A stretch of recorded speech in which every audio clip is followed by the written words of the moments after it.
President Trump has proposed the rollback of two important laws designed to protect consumers and their finances. So what does that mean for you? This is very interesting. And back with us is certified financial planner David Rae.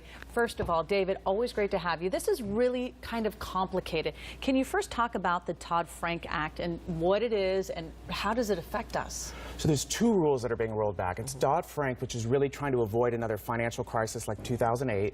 It's also a lot of protections for consumers with credit cards, mortgages, bank loans, all those types of things. And then there's the Fiduciary Rule. That's that your financial advisor is putting your best interest first. And both of them are kind of being kicked down the line by the Trump administration. So it's a little unclear whether they're being rolled back, they're being delayed, whether they're going away.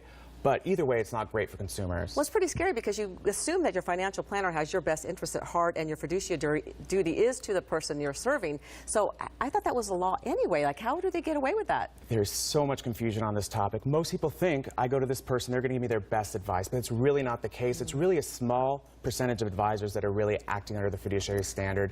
The ship is sailing at this point in time, so we think with the fiduciary rule being the law of the land, you're going to have a lot more people going to the fiduciary standard because they have to, but there's a lot of people kicking and streaming and spending lots of money to not have to put their clients first. Wow, we're going to go through 3 points to prevent one from being a victim, but also you said you are a fiduciary, and was that hard to be a fiduciary because we're learning that more and more people who are financial planners get a lot of really wonderful perks? You know, I became a certified financial planner officially and a fiduciary in 2006, so I've been doing it for a long time. It was a challenge. I kept having people going, why would you want to do it this way and earn a little bit of money over time when you could get a vacation or huge commission? I mean, we're talking tens of thousands of dollars potentially. But if I have happy clients, my life's better, and I want to do what's right for my clients. My goal is to help you reach financial independence, save more for retirement, and actually reach your goals, rather than making my company a ton of money or making a ton of money myself. All right, let's go through these three things here. The first, don't be talked into borrowing money for a home that's too expensive. You know, not throwing realtors and mortgage brokers under the bus, but their job is to get you a mortgage or to sell you a house, not figuring out how much house you can afford. If you remember back before the financial crisis, if you could breathe, you could get a mortgage. I had people coming in with mortgages that were double or triple their income. There's no way they could afford that house. It's just not a good situation. And the second one is, let's see, you were going to talk about that. The financial advisor has your best interest in mind. We were talking about that. We did talk about that, but you know, ask them if they're a fiduciary. It's very simple. We're going to the third one here. Ask a lot of questions. Ask them if they're a fiduciary, and if they say no, run.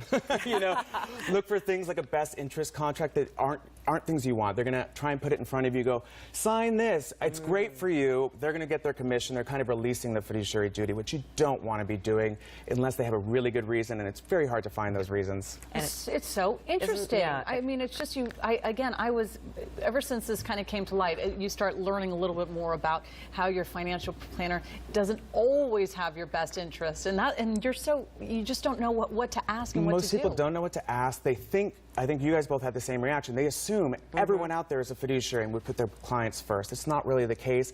There's so many people out there that have hidden fees in their 401ks and their retirement accounts, in their investment accounts, so that this is being rolled back. I just can't see the win for the consumer. All very interesting. So ask all those questions that we need to ask you. Not being rude, just ask the questions, right? You may like the person, ask the questions. If they're a fiduciary, they're going to tell you. If they're not, they're probably going to come up with some cockamamie reason they're not. Very good. If they're not a fiduciary, run. All right. Well, you can find out a lot more about great financial information on David's website. That's financialplannerla.com. And hard to believe you've been doing it for so long because you look like you're about 20. That's so sweet. Yeah. Thank you.